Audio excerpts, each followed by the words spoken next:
Chapter 7. The Game of a Lifetime. From the perspective of Maurice in 1789. Anonymous quote. It is said by those who have lived off the resources of the forest and backwoods that an eagle can see a leaf drop in the forest, that a deer can hear a leaf drop in the forest, and that a boar can smell a leaf drop in a forest. The boar has a sense of smell 3,000 times that of a human. A gunshot retorted, then echoed. That wasn't a good sign. It meant someone else was hunting, probably the bourgeoisie that owned this land. Earlier in the morning, I'd found the trail of 2 large boars heading into the deep forest. I started tracking them and was closing in. Unfortunately, they were headed in the general direction of the shot, and I really didn't want to meet some arrogant armed aristocrat. They weren't partial to uninvited guests bagging animals in their hunting preserves. But I didn't see it that way. I hunted to feed my family, a just cause. They hunted for sport, a selfish avocation. I'd risk following the boar anyway. I was the best hunter this preserve would ever see, and I was good enough to stay out of a clumsy aristocrat's sight. I'd just crested a hill when, to my right front, I heard a rattling sound. Someone was trying to call in a deer. Whoever it was doing a horrible job, likely a novice, the kind that shoots without looking. My stomach nodded. I stopped and listened. I watched and saw movement about 200 paces to my front. Bad news since my boars were sniffing a deer trail that ran directly below him. The boars moved slowly forward, rutting, pushing small furrows in the trail ahead of me. I took my time, being careful not to be seen. I watched, listened, and crawled a few paces, then waited. The novice rattled the antlers a second time. This time I made out his profile. Whew, at least I know where the simpleton is. I rolled my shoulders as tension melted. His whereabouts were a relief. I snuck forward, keeping the boars in my sight, careful not to startle them or draw the novice's attention. Keeping low, I appraised my situation, deciding to circle around the boars and get behind the novice to provide a safer vantage point. I crept to my left, circling the boars, gingerly climbing the rise past the novice's line of sight, my heart thumping. Once well behind him, I sighed a breath of relief, then silently moved toward the copse of trees where he hid. As I edged closer, I could make out his form. It's just a boy trying to call deer. What's he doing out here by himself? I saw and heard the boars grunting and rustling through the brush as they entered the valley below. I crept closer. They were enormous. Curled tusks jutted from their lower jaws, form-fitting their shoveled snouts. Stubby legs carried huge, hump-bristled backs that swayed as they waddled. They snorted and shoved each other as they toddled farther into the clearing. Trophies that would feed us for months. I stood quietly and drew my bow. Now was the time. I aimed my arrow centered just below the largest boar's front leg. I took a deep breath, but just then, a distant shot echoed from the forest ahead. Bang! The boar spooked and reflexively raised its snout, sniffing in the direction of the sound. Simultaneously, a much louder shot, bang, rang out from the trees. What the?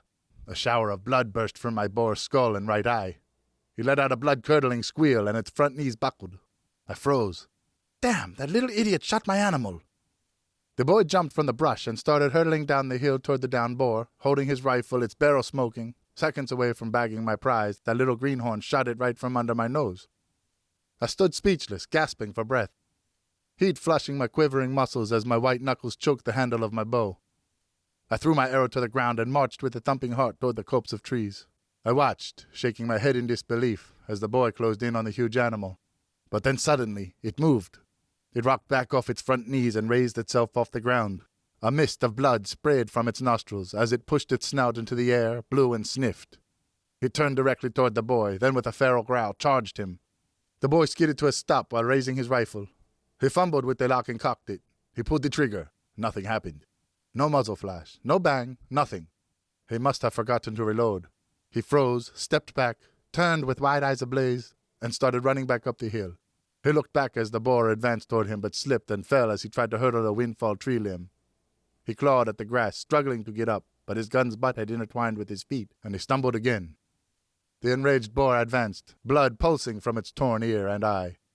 It reached the boy, whose ashen face contorted into a horrified scowl as he rolled to his back and wildly swung his gun's butt, trying to club the huge beast. The boar squealed, pushing its tusks deeply into the novice's leg, biting and gnawing with its jagged teeth. Fangs and teeth tore through cloth and skin. The boar continued to push and lift its snout, with open mouth tearing upward toward the boy's kneecap. The novice tried to roll away, but the weight and momentum of the beast kept him pinned to the ground. In the seconds that transpired, I pulled an arrow from my quiver, drawn my bow, aimed, and let the arrow fly. I was confident, but it was a difficult shot that might hit either the boar or boy, or even both. The familiar zip and sizzle of fletching slicing through the air, and a satisfying fleshy thud, the arrow punctured the animal's upper neck, right behind its torn ear. He convulsed and slumped forward. "Umph!" The boy groaned as the boar's head nosedived onto his stomach. "Père? Père?" The boy gulped for air. "Is that you? Did you kill it? Is it dead?" He lay shaking beneath the huge animal's corpse, his eyes filled with tears. "No, boy, it was me. I killed the animal, and he's mine. I saved your life." The novice struggled to pull himself from under the huge carcass. He shrieked in pain. I walked toward him. "You're lucky I saved you. He would have torn you to shreds. He's a big fellow and mean. I've tracked those two for the better part of a kilometer." The animal's head lay perched on his stomach, blood oozing from its torn ear and gaping wound, the arrow penetrating its upper part of its neck. "It was a good shot. You're lucky my arrow killed it. I'm an excellent marksman with this bow."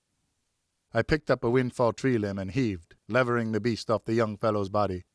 He moaned as he was freed from under its weight, eyes bulging from his pale face. "He was just starting to tear you up." I looked down at the wound. That's ugly. Bad, but I've seen a lot worse. It's deep. I think his teeth got to your bone. I'll wash and wrap it with some herbs. Hopefully it won't get infected, but it's going to hurt like the dickens." The boy panted. "Please help me. It hurts so bad." He shivered, pawing at grass with one hand and grabbing at his badly mangled leg with the other. "I know, boy, I know." I walked to my rucksack for supplies. "You never know what these big fellows get into." I tore his shirt sleeve off, then took a clove of garlic from my haversack and crushed it. I smeared it on the sleeve, grabbed my wineskin and doused wine into the crushed garlic to make a paste.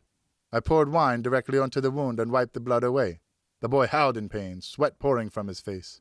It was deep and gnarled, so I poured more wine, drenching the wound, then wrapped it with the garlic paste using the shirt sleeve as a bandage.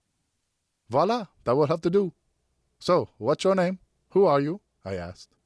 I'm Geoffroy Delane, the son of Marquis de Sade." He paused and drew a deep breath through pale lips. "My père owns this preserve." He turned, crawled onto his good leg and tried to stand, but moaned sharply and dropped back down. "Who are you? What are you doing on our land? Are you a poacher?" "Look, this boar would have killed you and left you in pieces. Even your père wouldn't have recognized you, or maybe not even found you. That's what these huge fellows do to their prey, so don't ever call me a poacher again. You're lucky I stopped him. This may be your land, but the way I see it, you owe me. I'm taking this pig for my payment. I'm not a poacher. I'm your savior." "But who are you?" He stuttered and rubbed his wide eyes, blinking, then rubbing them again and again. He was hurt and bleeding, the pampered son of a wealthy bourgeoisie landowner. I was almost sorry for him. "I'm Maurice Lemieux. My father was the metalsmith in the village of Archiac. He worked himself to death to feed our family while paying the mortgages on his shop and home. He died paying greedy bourgeoisie like you, people who don't know he existed or even cared about his measly month's rent, people who have never gone hungry or lacked for food, people who paid more for a pair of fancy clothes than my father made in a month, who never cared about the back-breaking labor that supplied their finery." The boy sat silent. He studied me, raising his shaky hand to his cheek, wiping blood and tears off it. He looked at me with red eyes and tilted head. "I'm sorry your father's dead. How did he die?" "Like I said, he worked himself to death. He got sick and didn't have the energy to fight the illness. We didn't have the money for a doctor, so he's gone. Now I need to run his business and feed our family." The boy stared at the ground and took a shaky breath. "Well, I guess I see why you're hunting on our land. I'm sorry to hear that your father's dead, Maurice. Where did you say you lived?" he asked, like he had some God-given right to get to know me. "All you need to know is I'm trying to keep our home and the shop, but can't make enough to feed our family while paying their mortgages. You can tell your greedy father as much.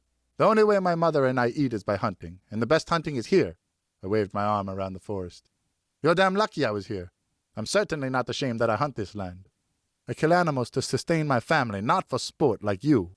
My chest tightened, and I stared at him while his cheeks and ears flushed. He'd called me a poacher. What would he know? He was just a wealthy, arrogant bourgeoisie. He grimaced and closed his gaping mouth. At least he was smart enough to drop his argument. I tied a rope to the boar's hind legs, flung it over a large tree branch, hoisted it off the ground, and field-dressed it. I deboned the hams, shanks, and cut the tenderloin from its carcass. I placed the meat in 2 leather sacks and bound them. It was a lot of meat, and I strained to lift the bags. I'd made a decent kill. "This meat will feed us for quite some time. I wish you the best. We'll enjoy your pork. You'd better reload that fancy rifle and fire it to get some help. Au revoir." I slipped into the tree line and headed home.